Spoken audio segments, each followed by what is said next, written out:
পর দিন ঘুমায় পড়ে আছে, কোনো জ্ঞান নেই। 1 মিনিট পর পর একটা শ্বাস যায় আর উঠে। মনে রাখবে আবার আসতে হবে। দেহে পঞ্চতত্ত্ব রূপ রস গন্ধ স্পর্শ শব্দ 5টা তত্ত্ব দেহে আছে।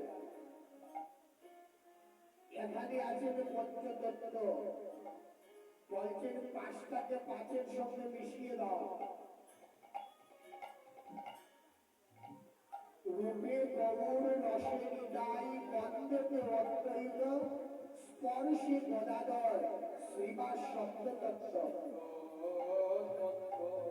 5কে যদি 5-এর সঙ্গে মিশিয়ে দিতে পারো, জীবনে আসতে হবে না। যারা মিশাতে পারে তারা হরি বলিয়া যায়, বলিয়া হরি বলিয়া যায়, বলিয়া সমুদ্র পানা হইয়া হরি বলিয়া যায়, বলিয়া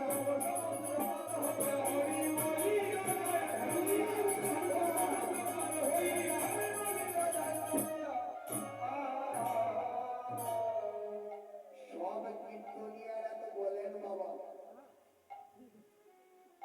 অভ্যাস করো। অভ্যাস যদি না করা যায় তাহলে যেদিন হবে কবে কন্তরুদ্ধ না শরীরে বা শরীরে বাণী না লইতে দিবে মুখে রাধা কৃষ্ণ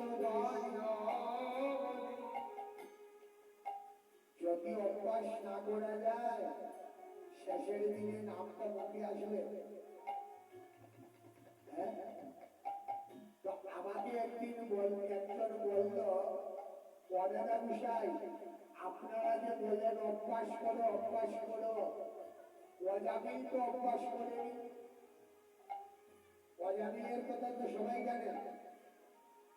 অজামিল তো অভ্যাস করলো না, সে বৈকুণ্ঠে গেল কেমন করলো? আমি বললাম কে বলেছে অভ্যাস করো? অজামিল হাঁটতে বসতে খাইতে শুইতে নাম করতে হয়। কিভাবে? অজামিলের অনেক সন্তান, এর মধ্যে নারায়ণটা তার খুব প্রিয়। ছেলের নাম নারায়ণ, নারায়ণ তার খুব প্রিয়।